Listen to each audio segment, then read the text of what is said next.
back to another episode of After the Whistle. I'm Kellen Voss. And I'm Noah Genson. Let's get right into it. The Grand Valley State football team fell to 8-3 to cap off the regular season as they lost to the Wayne State Warriors for the first time since 1985, 31-17. The Lakers' offense was a bit one-sided, as even though they were able to amass 159 rushing yards and 2 touchdowns, quarterback Cole Katopka was only able to complete 4 of 13 passes for 105 yards while being sacked 6 times. The defense didn't do much better, as they were able to force no turnovers from Wayne State while also giving up a kickoff return for a touchdown to go along with 170 total rushing yards by the Warriors. The Lakers will not be playing postseason football for only the second time in the past 5 seasons. We at After the Whistle want to congratulate GVSU on a decent season and wish the seniors the best of luck in pursuing their academic future. Continue to look dominant this week, beating Northern Michigan, Ferris State, and Saginaw Valley State en route to winning the GLIAC tournament. Senior Rico Segarra was named the MVP of the tournament as she posted 2 goals and 5 assists in the 3 games. Seth Steinwasher, Abby Willerer, and Chantel Carranza were also named to the all-tournament team. The Lakers now hold a 19-1 overall record and will look to improve upon that in the NCAA region quarters and semis this weekend. Times and opponents are yet to be determined, but the quarters match is set to take place on Friday, November 22nd, and the semis match will happen 2 days later. The GVSU volleyball team fell to 13-14 on the year to cap off their regular season.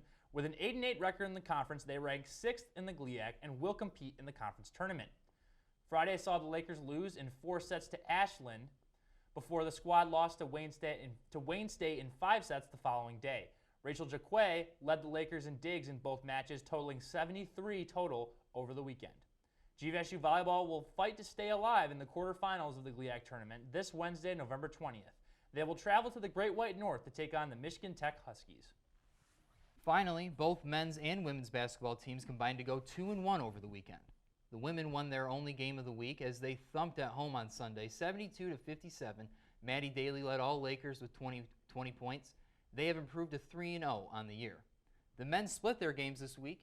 They were able to beat Truman State on Thursday, 85-76. In that win, junior Jake Van Tubergen posted a career high of 32 points. The men followed up that win with a loss in Indianapolis, losing to the Flyers 95-71.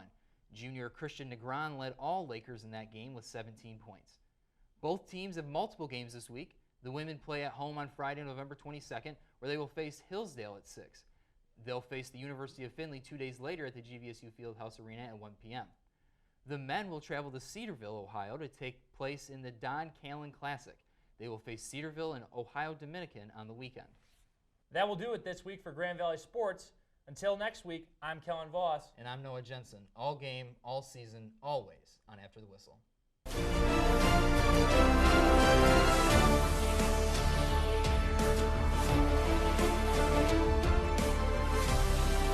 Welcome back to another episode of Unnecessary Roughness. I'm Joe Bielanski. I'm McClorey. Let's get right into it.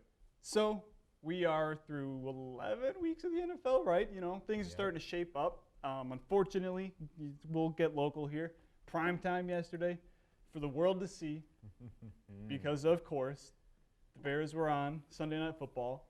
Bad game all around, realistically, for both teams. It was not great. Oh, yeah. Just bad.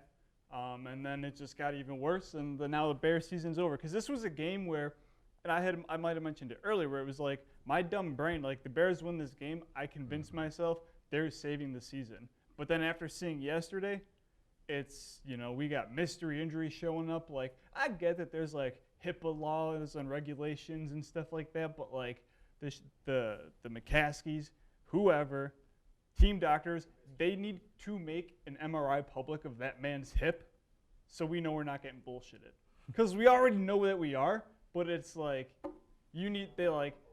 show me a picture, like show me that MRI. Because we got mystery injuries, he's getting pulled out. That's not good for anybody's confidence. I'm more curious if Nagy pulled him out to save the locker room, because I don't. How does that save the locker room? That's what I'm saying. It's not like Mitch was like, both quarterbacks were playing bad. Now, granted, Goff had a better completion percentage, but he still only threw the ball like 18 times. Goff threw like 3 good passes. And so it's like, it's not like at that point in time, the way that the offense was going is not like they were really that far out of reach. Like the game was still there, so why you make that decision? Again, I got to see an MRI of the man's hip to know that we're not getting lied to. Oh, we're 100% being lied to. That's completely obvious. I mean, you saw the picture or video clip of Trubisky just being right in Nagy's shoulder. There's absolutely no way that wasn't Nagy consoling Trubisky about being benched. Absolutely no way. Especially after only getting 7 points, a great defensive showing again. But, this wasn't all on Trubisky. It really wasn't. No, it definitely wasn't. I mean, no. That line is a disaster. Yeah, the offensive line is real bad too, and we're getting Nagy's starting to turn into Mark Trestman.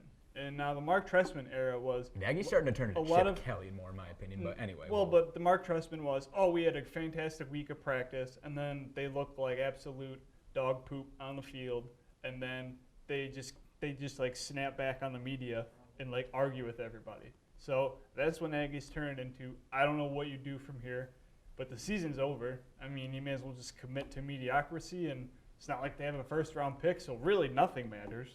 I mean, at this point, so at this rate, the best you can do is trade both of those second-round picks and hope you can get up for a good quarterback as much as you can. And who knows?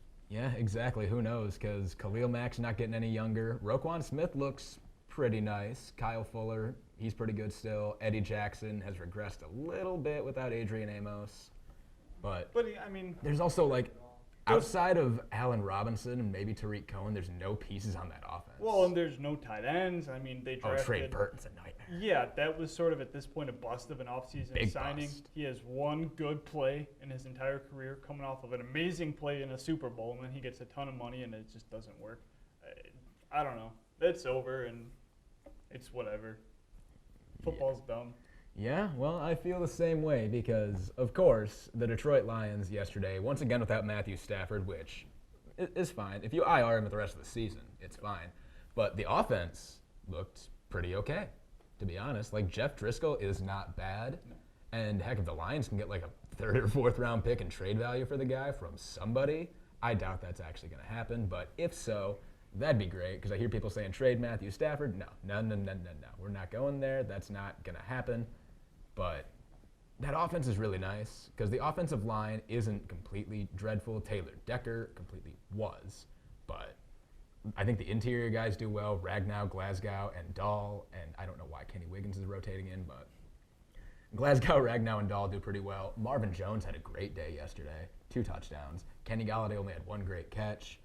But once again, we're back to the defense not being able to do a thing.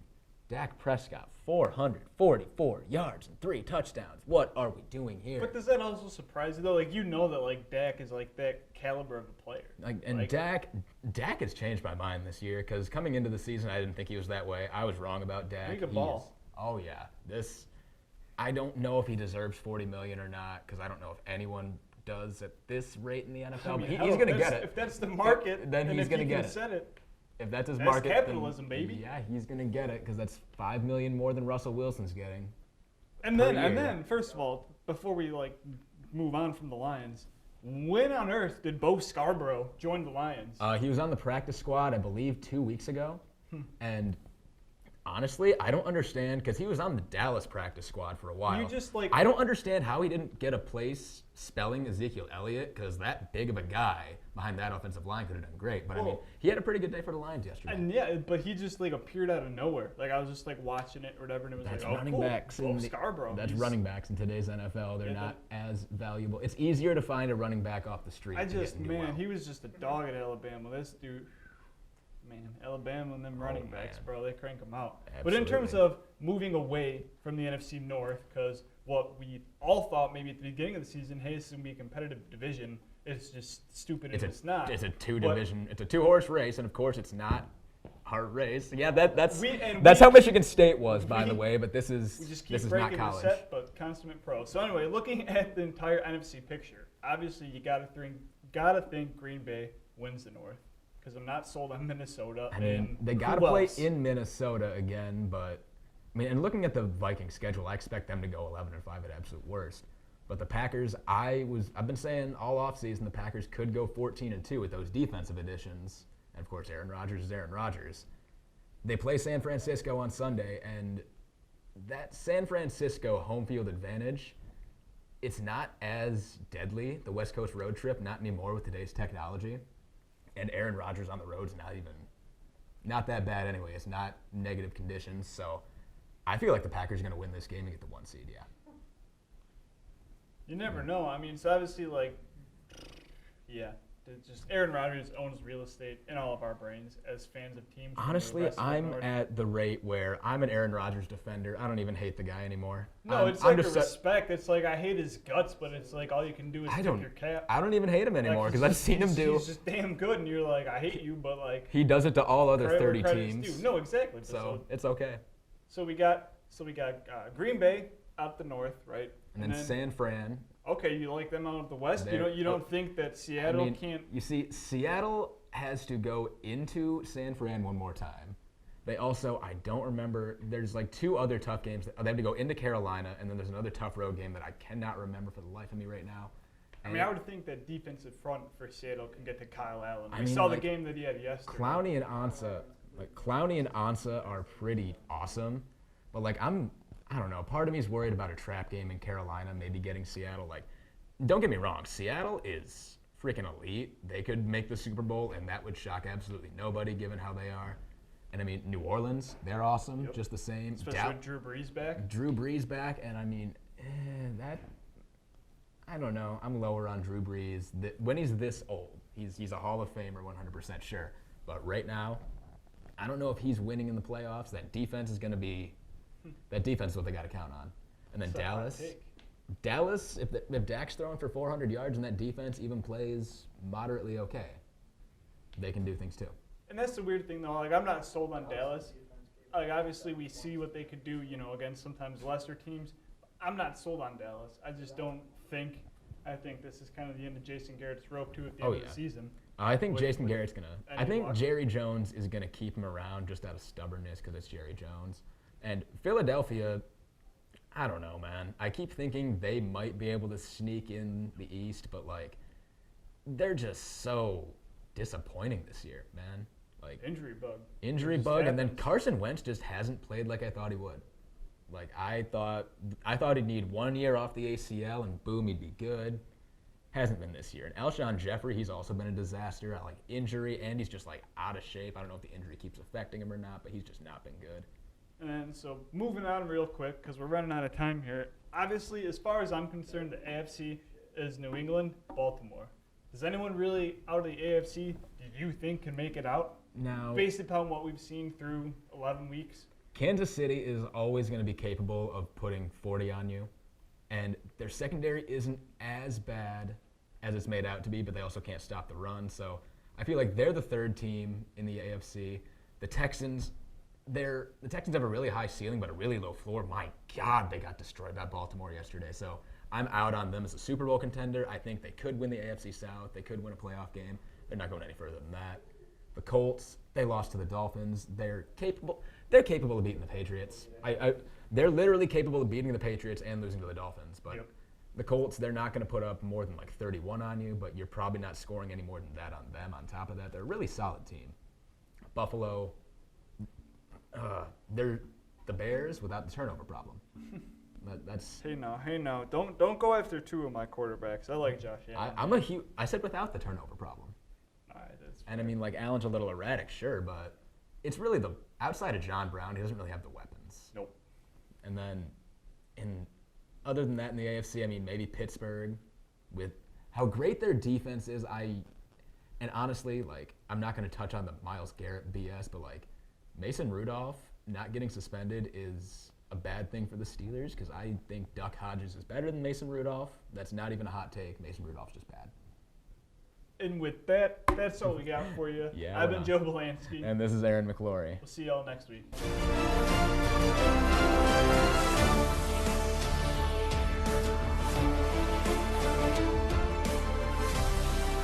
What's going on, GVTV? Welcome back to another episode of 10 Minute Misconduct after the Whistles hockey segment. I'm Kevin Lepper. And I'm Aaron Poland. Let's get right into it. Aaron, so the Red Wings, they had their California road trip this past week, playing the Ducks, the Kings, and the Sharks. 6 possible points up for grab. They came out with 4 points. So they beat the Ducks in overtime, lost to the Sharks and the Kings. Lost to the Kings in overtime, lost to the Sharks in a shootout. that was way past my bedtime to stay up and watch those 10:30 start time games, so I didn't catch any of those. What'd you think of them? So it was a good road trip. I mean, 4 out of 6 going to the West Coast with the travel and the time change, your body having to catch up. I mean, that's not bad. I kind of wish they would have closed out the LA game because LA scored with 2 minutes left in overtime. Then they scored, or 2 minutes left in regulation and scored in overtime. But I mean, it is what it is. I mean, from where they were 2 weeks ago, they look so much better. The addition of Robbie Fabry has made them have legit 2 lines. I was kind of hoping they'd win the San Jose game just on the pure fact that it would give the whole team confidence because they would have won a game without their top line scoring. Right. And that's kind of what is holding the Red Wings back is if their top line doesn't score 2 or 3 goals, they're not going to win that game. Where you finally get a game, you get 3 of them, and you don't quite get the win, which, I mean, it happens sometimes. Plus, Jimmy Howard, it would have been great for him to get that win, especially for his confidence, because for as bad as he looked the past 2 weeks, he looked it's hard to say he looked phenomenal when you have 3 goals, but he held them in there because with like 5 minutes left, there was 2 one-time shots from the slot, a couple nice glove saves, dove across the crease to make a save. So, I mean, hopefully this will get Jimmy Howard playing better. Hopefully this will continue with that second line, and hopefully they can build on this coming in playing Ottawa tonight or tomorrow night. Did Howard only play in the San Jose game? Yeah, Howard only played in the San Jose game. Jonathan Bernier played the other 2. Okay. And Jonathan Bernier looked pretty good as well. Do you think that he's got the role of starter locked down for the most part? Yeah, I'd say for now Jonathan Bernier is probably our starter. Yeah, for sure. So Red Wings facing Ottawa tomorrow night. More on the Red Wings. One player that hasn't been producing a whole lot has been pretty successful on this road trip. Andreas Athanasiou. It's always hard with that one. So in the San Jose game, he had 2 goals, which I saw. They were pretty. The one he burst out some speed to get one of them, and then he also had a goal in the Anaheim game, and then a little before that, he scored against the Vegas Golden Knights. So it's nice to see him finally getting some momentum, getting him in this groove that the Red Wings need him to be in. Yeah, so Andreas Athanasiou is a game breaker. He can flip the game on his head with one rush. I mean, you could see the San Jose game. San Jose just went up 2-0, and then right off the face-off, Fabry's along the boards. He puts the puck in the middle of the ice, and then Andreas Athanasiou skates by 2 professional hockey league defenders and scores a beautiful goal. So I think one thing that gets underestimated about Andreas Athanasiou, everyone knows he's fast, but I don't think anyone realizes how quickly he accelerates. It's 2 strides, he's at full speed, and he's flying by people. It's great for him to get to. It's great for him because he's in a contract year to start playing better. It's great for the Wings because it makes them play better as a team. And also, I think the addition of Robbie Fabry. I don't know why I say Ralph all the time, but Robbie Fabry is definitely helping that second line because it gives Valtteri Filppula another option to pass to because we all know he does not want to shoot the puck. So having Athanasiou and Fabry on the wings with Filppula with the speed and then the grit that Fabry brings and the shot that he has, I think that's going to make the second line. They're only starting to click, so I think they're going to get better as the season goes, and it's just going to bode well for the Wings and their rebuild. Yeah, if they can get that second line going, that means we'll have a very solid first line and pretty good second line. Obviously, that's going to help the momentum, hopefully help the Wings get some more wins. I don't mean to circle back, but I want to circle back to the San Jose game real quick because we had patchwork defensemen for the San Jose Sharks game. It's impressive they only gave up 3 goals because everyone who was in the starting lineup playing defense that night had either been a healthy scratch this season or they played with the Grand Rapids Griffins, with the lineup being Bowie, Chalowski, Erickson, McElrath, Hicketts, and Biega. That was the 6 defensemen in the game in San Jose, and it's tough, especially for Jimmy Howard, who's kind of got the yips a little bit. For sure. I mean, he had to bail them out a couple times, but I think overall, I think it kind of the whole having those 6 players, Mike Green's wife having a kid and Hronik being hurt, I think it gives people like Madison Bowie a chance to show why he belongs in this rebuild, where he's had a couple great games over the past 2 weeks, but he still makes mistakes, but the only way you can learn from those mistakes is playing. and Right. Madison Bowie getting first-line D minutes. I think that's going to help with the rebuild because that's a fourth defender you can kind of throw in with the young guys. Did he score in one of those games, or am I thinking of a Madison Maybe Bowie last scored in the Vegas game, okay? but he that's had what a I'm thinking couple. of. He had a couple assists though. Yeah. On the Taro Hirose goal for San Jose, he drove the net, got a shot off. Perlini got the rebound to Hirose and got an assist there. Do you think that these games, the Los Angeles games and the San Jose games, do you think that these were games we should have won? I think we should have beat the Kings. Yeah. They outplayed the Kings. They just happened to give up a goal late.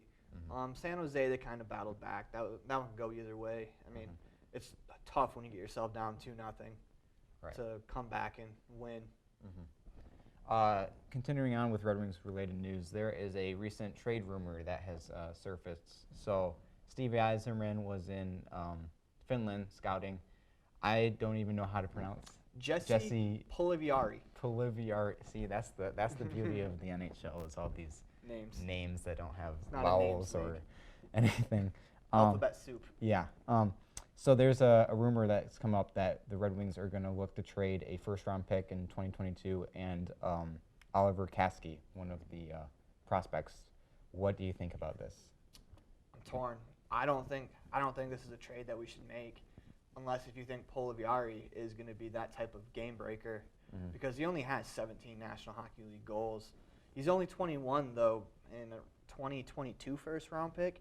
That's kind of when the Wings are expecting to contend. So I mean, it's not like they're trading away a lottery pick, but I don't know if you can be willing to trade away a first-round pick for a known commodity. If Poliviori would have scored like 30 goals last year or something and was holding out, I'd be totally for it. But the fact that he's kind of a little unproven, didn't really get much of a shot in Edmonton for I don't know what reason. But if Steve Yzerman thinks he's a talent that can, not necessarily speed the rebuild along, but a talent like I said, if he's a top 6 forward and you want to go out and get him, you're gonna have to pay for him because he's so young. But Yeah. I don't know. If you think you're contending in 2022, I think it's okay to trade that pick away. But if you're gonna still be in the lottery in 2022, Then that there's pick's no reason to do that. yeah, That's it's much just- more valuable yeah. there. And Oliver Kasky, I don't know where he fits into Detroit's plan, because I think when they signed him, they expected him to be an NHL defenseman right off the bat, because he was the Finnish League MVP last year. But it's hard to transition to the North American game from playing in Finland. Right. Moving on to other NHL news. Recently, as I think it was today, Corey Schneider, one of the goalies for the New Jersey Devils, was placed on waivers. He has not been playing good No. this season, especially these past couple games. He was 0-4-1, I believe. So the Devils threw him on waivers today. What do you got to say about that? I think it's unfortunate because the Devils are supposed to be really good. Then I think part of why they haven't been that great is their goaltending. They called up Louis Domingue, who they traded for from Tampa Bay a couple weeks ago. But I mean, I don't see their goaltending getting much better than Schneider. You just hope maybe he can go down to, the AHL and maybe get the yips out and just get some confidence back. I think. Go ahead. Are you surprised to see Schneider performing this poorly? Because he's been a pretty solid goaltender the past couple seasons. I really am, because he was an all-star not too long ago. And Right. He's been a super solid netminder for his whole entire career, even going back to Vancouver, the days of him and Luongo battling it out. It's just unfortunate to see. Hopefully he goes back down to the A and he gets his confidence back. He comes back and he can help the Devils out. Or maybe a team picks him up and they give him a shot right away. Is there anything else you got for this episode? No, I think this will All right. cover it all. All right, thanks for tuning in to another episode of 10 Minute Misconduct. I'm Kevin Lepper. And I'm Aaron Poling. We'll see you next week.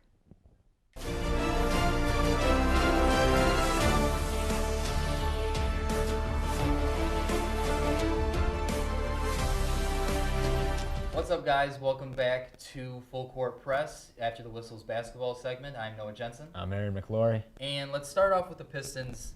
They dropped to 4-9 on Friday, a terrible loss to Charlotte. Oh my God. And it doesn't seem like anything's going to get better, even with Blake Griffin in the lineup. 0-2 with him in the lineup this year already. It's so sad. So depressing. Reggie Jackson is out for another 3 weeks at least, and nothing looks like it's going to get better. And It's my birthday today, and the one thing I would like to ask the Pistons for my birthday is to let's just trade everybody and rebuild. Let's just do it. Let's go all in on this and just get rid of all expectations. Let Sekou play. Let all the young guys play, because what we're doing right now is just not working. And if you can get something for Dre, that would be great. I'd like to keep him and try to re-sign him, because I still think he could be a young piece you build around a little bit. But trade everybody you can, get some sort of picks out of them, and because we've seen this new front office, they've hit on some on those 2 second-round picks in Kyrie and Bruce. Bruce more so than Kyrie, and it looks like they took a pretty good chance on Sekou, who's been playing really good in GR. So I just think get as many assets as you can and just actually go in for a full rebuild, because we haven't really done one yet. Exactly. Like, Luke Kennard is the most promising young star we have, and he's at best a low-end number 2 scorer. Like he'd be a great. I'd love to have him on the team, but he can't be the star of the team. Exactly. Like, he's a great role player. He'd probably be a great third option on a championship team. God, he'd be awesome at that. Yeah. But like, right now he's like our second-ish best player. He's like a 2B, I guess. And that's not what you can't have that right now. Yeah, no. In his third season, that's not what you want out of Luke. I mean, he's a fine player to have, but you want more out of all the other guys. I mean, but Dre's doing all he can, and I mentioned Reggie's injury. Blake's only played 2 games this year, unfortunately losing those 2 games. Yeah. But it's just injury. The injury bug has hit us like it hadn't in a few years. Last year we were pretty injury free, besides Andre's concussion and Blake at the end of the year.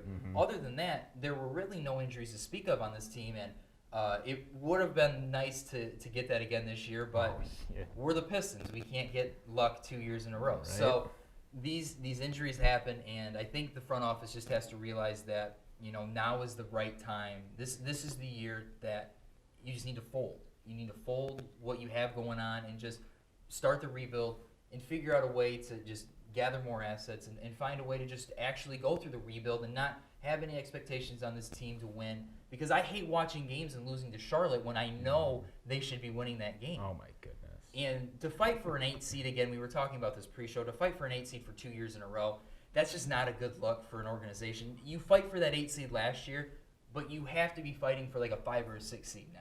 That you have to see improvement year in and year out if you're going to actually build a team that wants to contend. And it's just not there yet. And I think you go into full rebuild mode that Joe Dumars tried to do for the Pistons and didn't successfully do. But hopefully, maybe some things will change. But for right now, I'm where a lot of Pistons fans may be at, and it's rebuild time, I think. Yeah, unfortunately, I don't know who exactly is going to trade for Blake Griffin, because I feel like that's going to be tough. I feel like the Blazers, a lot of people were like, "Oh, they will." No, not right now, especially not because they just added Carmelo Anthony, which that's its own thing at this rate. We'll see how that goes. I'm not even going to comment on that mess, but I've been racking my brain about who they might trade Blake Griffin for the last couple of days, and I'm like, the Blazers were the only team that I've ever and I didn't even like that trade to begin with, to be honest with you, because it was like Hassan Whiteside and someone else, and I'm like, why Hassan Whiteside? If you could get Anthony Simons, I think that would be a great piece. But they've already said he's untouchable, and that's just never going to happen. Trading Blake is obviously harder said than done, or easier said than done, I should say. And that's going to be tough. But I think there are some other contracts, like D Rose has a really tradable contract. I think you could get some good pieces for him. And there's obviously other pieces on the team that you could move, but Blake's obviously going to be hard to move. I'm really annoyed that they didn't go after Markelle Fultz last year, but that's especially for what the price was. I mean, Langston in a first gets him. If Jonathan and a Simmons protected first. If Jonathan Simmons in a protected first got him, Langston and I would have because that first isn't going to convert, by the way. No. So what's the big deal? That would have been a real nice trade to make.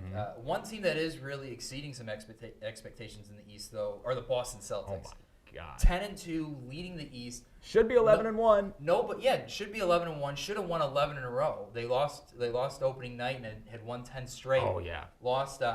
Ball goes in and out. I mean, there's so many angles where you see the ball and it's like there's no way this can't go in. Right, and then it just drops out. And but other than that, I mean, this has been a pretty flawless season for the Celtics.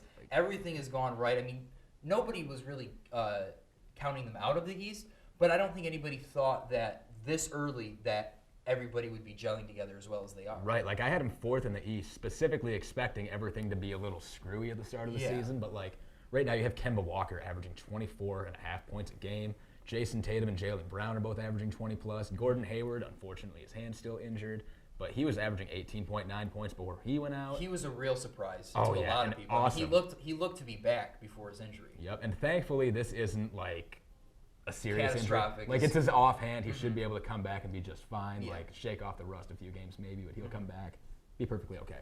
Yeah, and it really is showing that going and playing for Team USA really benefited Jalen and Jason this summer. And because Kemba too. They all three of them, and Marcus Smart is even. Marcus Smart's playing. a beast. Every team could use one of those he's guys. never going to let you down. I mean, they're always going to give you a ton of effort, those guys. But yeah, it shows those 4 were really the 4 main guys on that USA team. Jaylen Brown, not so much late in some games, but really it's showing how well that Team USA really has helped them throughout their throughout this summer. Because Bill Simmons talked about it a lot on his podcast that back in I believe when like LeBron and Dwight Howard, I think it was 2008 when they went. 2009 they had their best years, and now we're seeing that from Jason Tatum and Jaylen Brown. These are the best years to date that we've seen out of them.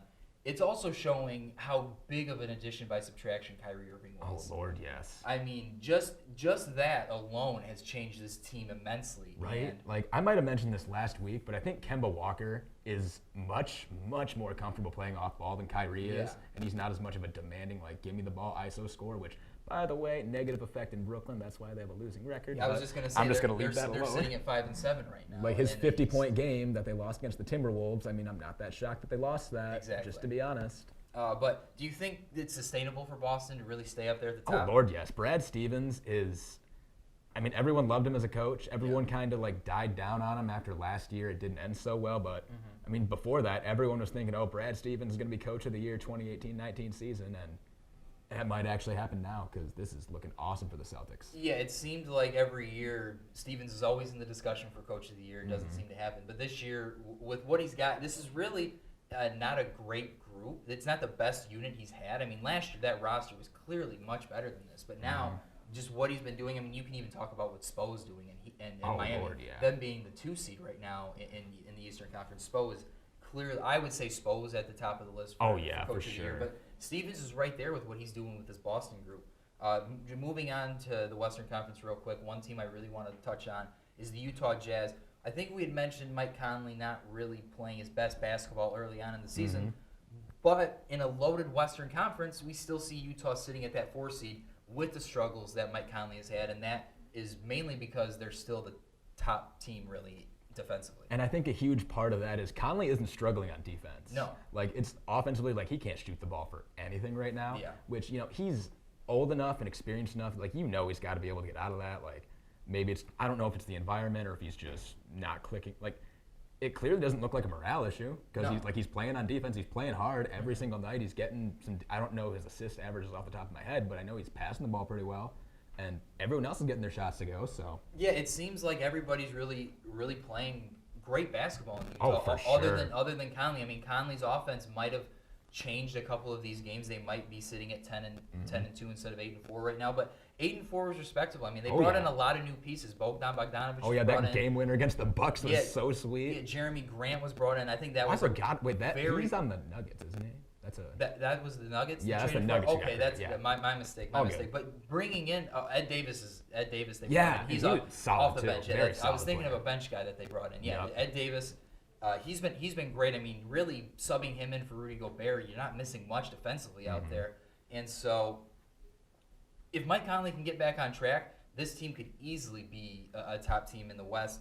You're going to have to go up against LA and Houston, which Houston is exceeding my expectations I had for them. I didn't think it was going to work out that well with Russ and James. But LA is looking great as well. So oh Lord, yeah. The Western Conference really looks up and down. It's going to be a great season. I mean, you got Phoenix in there who's surprising some people. Minnesota with Andrew Wiggins. Oh, Wiggins is playing so great. He's actually looking like that number 1 pick that he was back in 2014.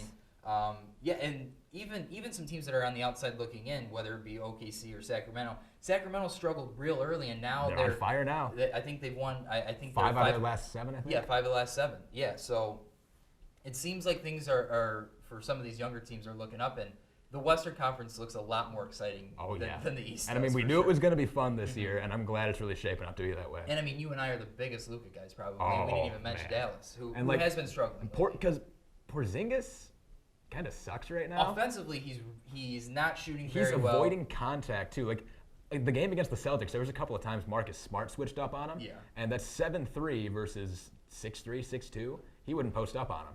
I think you could put Marcus Smart on anybody, and he's going to shut him down. That's true. Like Marcus Smart's tougher than tough as nails. But you would think a foot difference. You could get a little bit just of get like a little skyhook Kareem thing going on. Like Porzingis is skilled enough to do that. I feel like. Yeah, this is and the Clippers, a team that everybody thought was going to be at the top, they're sitting at 8-5 right now. That's the load management thing because they don't. Kawhi not playing. Paul George though coming back 37 in only 20 minutes. Yeah, and on 17 shots. Yeah, that's if he says he's got 2 brand new shoulders. Never felt so good. Just keep those shoulders comfy, PG. Yeah. So it's looking like the West is clearly going to be. One quick thing on the Lakers is that LeBron and AD are both averaging around 35 points a game right now. I don't know how sustainable that is. I don't know what Kuzma's averaging, to be honest, but like that's something to note. Maybe that falls off. Maybe it doesn't. I'm not sure. Yeah, I was looking at that. LeBron's also averaging like 11 assists a game this year. Yep. So point LeBron has been really working out, obviously, in LA. But and AD best rim runner in the NBA. So I guess we shouldn't be shocked. Yeah. So that's going to do it for us here today on Full Court Press. Until next week, I'm Noah Genson. This is Aaron McClorey.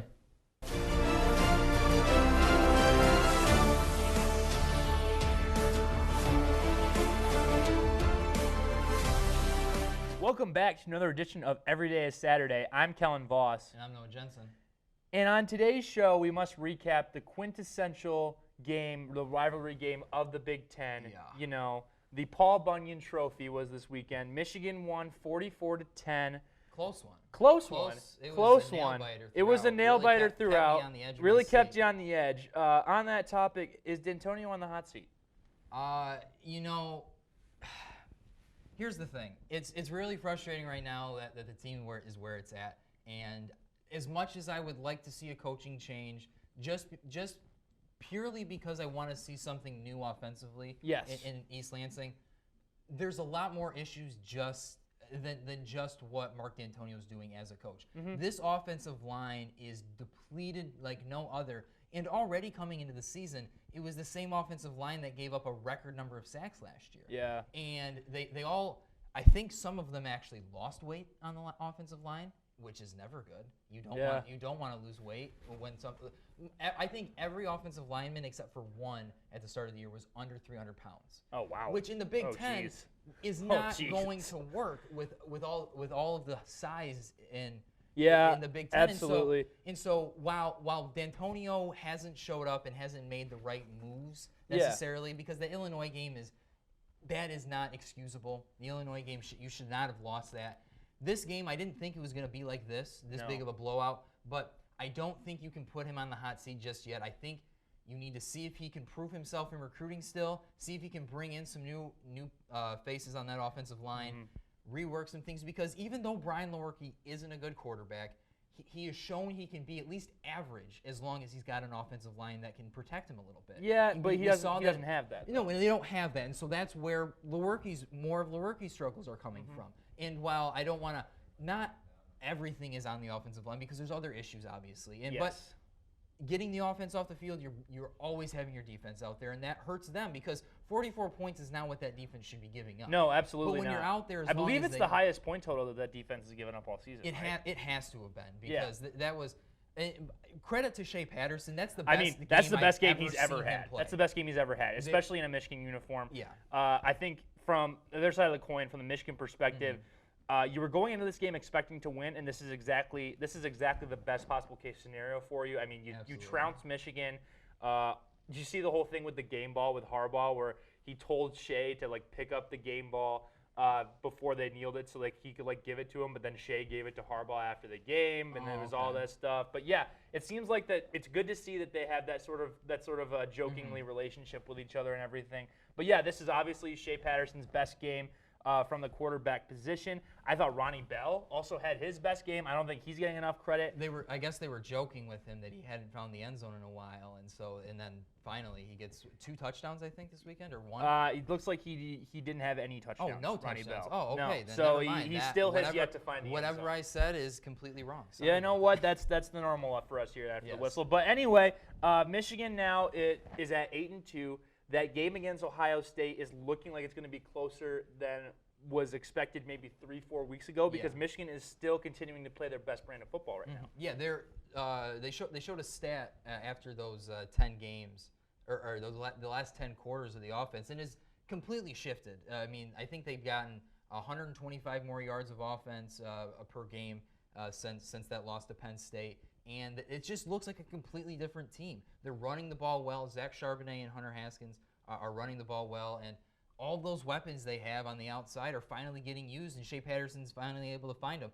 Tariq Black had a huge catch on the sideline. Yeah. Donovan Peoples-Jones had 1, maybe 2 touchdowns, I think. It's weird to see like how much NFL talent is on that receiving corps. 'Cause Exactly, you didn't even mention yeah. Nico Collins. Nico And Collins, he had a pretty solid game as well. He had a touchdown, I believe.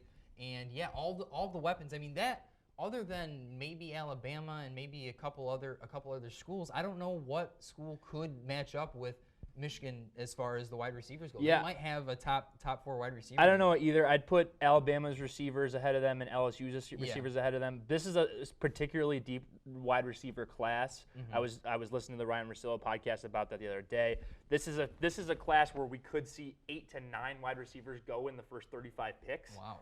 Dalen Jeremiah came on and projected, but yeah, this is a solid Michigan receiving core. And while I think Ohio State's still going to be favored against them, I think the margin is going to be a lot less than it was.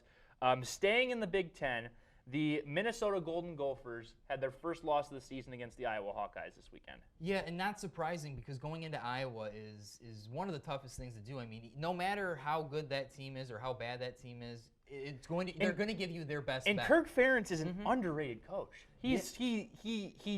It's the same thing every week, but like he's so good at the little things he does that it makes up for that. I mean, a few years ago when Michigan came in there undefeated, they handed them their first loss when that was supposed to be a for sure win for Michigan. And so yeah, this is a huge game for Iowa. Minnesota really needed this. I talked on our podcast last week about Joe and I got into an argument about Utah and Minnesota. I just said, yeah, they're undefeated, but I need to see them go on the road and do something. Because that Penn State game, you're winning it at home. Those big games, I mean, those are easier to come by at home. Yeah. You have to go on the road and show me something. And offensively, they had it. Morgan, 368 yards and a touchdown, but just not able to get points on the board. A few turnovers. And Iowa's offense with Nate Stanley just showed how consistent he was. It was one of those football games where Iowa got up like 10-0 early, and Minnesota can never really recover. Yeah. I think one positive takeaway Minnesota can take away from this is if you would have told me before the game that Minnesota not only would have lost but would have not covered the spread, I would have said that Tanner Morgan had a couple interceptions, had a really bad game. But he didn't. He had 25. He went 25 for 36. 368 yards and a touchdown. He's a very serviceable quarterback, and I believe they have him again for next year. He hasn't declared anything. He's only a sophomore. He's only a sophomore, so they have him for next year guaranteed. Sure. But yeah, and I guess that offense could use a couple more skill position guys, but that's all recruiting with. No, and yeah, but it's looking like this Minnesota team's going to be legit for a few years now. No, yeah, absolutely. This is going to be a team in the Big Ten that you can't just laugh at the other side of the Big Ten. Now. Exactly. Yeah. You can't laugh at the West because you got Wisconsin and Minnesota now that are going to be at the top there for the next few years at least. Absolutely. And then you wanted to touch on Alabama. Yeah. Alabama played Mississippi State this weekend. Alabama was already up 35-7, and Nick Saban said he wanted to quote practice running the 2-minute drill. And in that practice session, Tua, whatever the hell his last name is, got a pretty serious hip injury, and it's looking like. Worst case scenario, it could be a career ender. It very well could be. It's the same hip injury that ended Bo Jackson's career.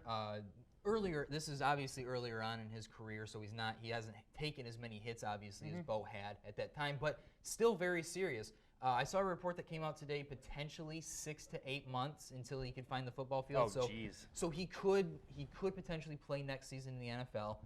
Or he could stay at Alabama. And he could stay at Alabama for another year. We'll just let that football go. And, he could stay at Alabama because he does have eligibility. So we could see him in a Crimson Tide uniform But just going from just what Alabama's going to look like from now on, do you think they can still get into the college football playoff? Because, you got a backup quarterback in there, Mac Jones, hasn't really seen too much time, and at one loss, you're going to have to win out. No, I don't think they still get in, and I think this is a spin zone a little bit here, but this injury, you obviously never want to see guys get hurt, but this injury kind of helps Nick Saban in a way, because you can always fall back on it and say, well, we didn't have Tua for the last couple games. He was injured for LSU. It's a bit of a scapegoat kind of thing. But there's just so many good teams in college football this season. You look at LSU, you look at Clemson, you look at Oklahoma coming back and beating Baylor this weekend. There's a lot of teams that are going to be vying for that college football for that spot in the college football playoff. And the committee can now look at it and say, obviously they're looking to put the best 4 teams in regardless. But when you're looking from a rating standpoint, if Alabama doesn't have their starting quarterback in Tua Tagovailoa, arguably a top 3 name in college football in general, and you probably can leave them out just for that fact as a whole. But again, they have a tough schedule again down the stretch. They play a couple more ranked opponents, I believe. They have Western Carolina. Yeah, Auburn's the game that I'm worried about. So Auburn, backup for Alabama going into Auburn is going to be tough. Now, I mean, if they do win that puts them at 11-1, because I'm assuming they can beat Western Carolina. Yeah. Let's just say that. Yeah. But yeah, if they beat Auburn in Auburn at 11-1, it'd be hard to argue they're not the best one-loss team in the country. It still would be hard, especially if Mac Jones is able to beat Auburn. That's all I'm saying. Yeah. Obviously, if they lose that game, they're out. It ends all discussion. But if they can win that with Mac Jones, it could be possible that they could still sneak in at that 4 spot if everything goes right and LSU beats Georgia in the SEC championship. Absolutely. Game. And there's a case to be made that Georgia could even take Alabama's spot then at that point. Exactly. If they look respectable in the LSU game or even win the LSU game, then you can't leave them out. If they win the LSU game, you can't keep them out. I think at 2 losses, you would still. I think at 2 losses, you keep them out. I would think so. But you could give them the benefit of the doubt that they were in the SEC championship game in the first there's place. There's a lot of unknowns with the college football this season. Yeah. But one thing we do know is these next 2 weeks are going to be fun as hell to watch. It's going to be rivalry weeks crazy. coming up. Yes. You got Michigan, Ohio State. You got Auburn, Alabama. You got the whole fight for the Big Ten. I'm excited to watch. It's going to be great. Excited to watch it. And Michigan State will not be a part of any of it. No, they got to win out. They got to win out. They got to beat Rutgers and Maryland, and I don't know if they can do it to make them. All right, well, tune in next week to see if they do. But until then, I'm Kellen Voss. I'm Noah Genson.